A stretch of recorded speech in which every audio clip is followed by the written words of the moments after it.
Hi friends, welcome to Chennai vlogs. இன்றைக்கி நம்ம வந்துட்டு கடையில் போய் வாங்கிட்டு வந்த திங்ஸ் எல்லாம் நம்ம எடுத்து வைக்கிறோம்.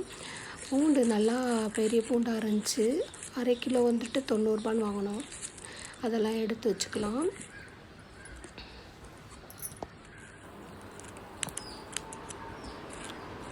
நம்ம வந்துட்டு சென்னை விலாக்ஸு போடுறோம். சப்ஸ்கிரைப் பண்ணுறீங்க, நிறைய பேர் சப்ஸ்கிரைப் பண்ணாமல் பார்க்குறீங்க. சப்ஸ்கிரைப் பண்ணுங்கள், அப்புறம் கமெண்ட் பண்ணுங்கள்.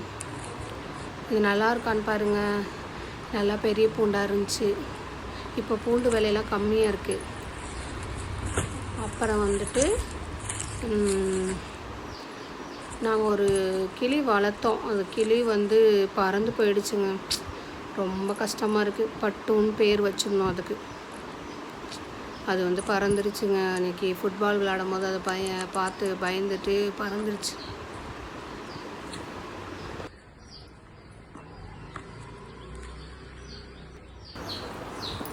கொத்தமல்லி வாங்கி நம்ம கட் பண்ணி வச்சாச்சு. நான் இது மாதிரி தான் கட் பண்ணி டப்பாவில் போட்டு இந்த மாதிரி பேப்பர் போட்டு வச்சுக்குவேன். டிஷ்யூ பேப்பர் இருந்தால் டிஷ்யூ பேப்பர் போட்டு வச்சுக்குவேன். அதுக்கப்புறம் வந்துட்டு ஒரு ஷாக்குங்க, ரொம்ப ஷாக்கிங். என்னன்னு கேட்டால், நான் கருவேப்பிலை இல்லைங்க. காய்கார்ட்ட நம்ம வாங்குவோம் கருவேப்பிலை ஃப்ரீயாக.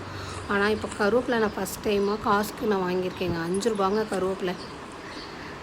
ஆனால் நல்லா ஃப்ரெஷ்ஷான கருவேப்பிலையாக இருந்துச்சு. என்ன ஒன்று, நம்ம வந்துட்டு 1000 ரூபா 200 300 பூண்டு புளி இதெல்லாம் வாங்குவோம், ஜாமான் வாங்குவோம். 1000 ரூபாய்க்கெலாம் வாங்கியிருப்போம் ஜாமான்லாம்.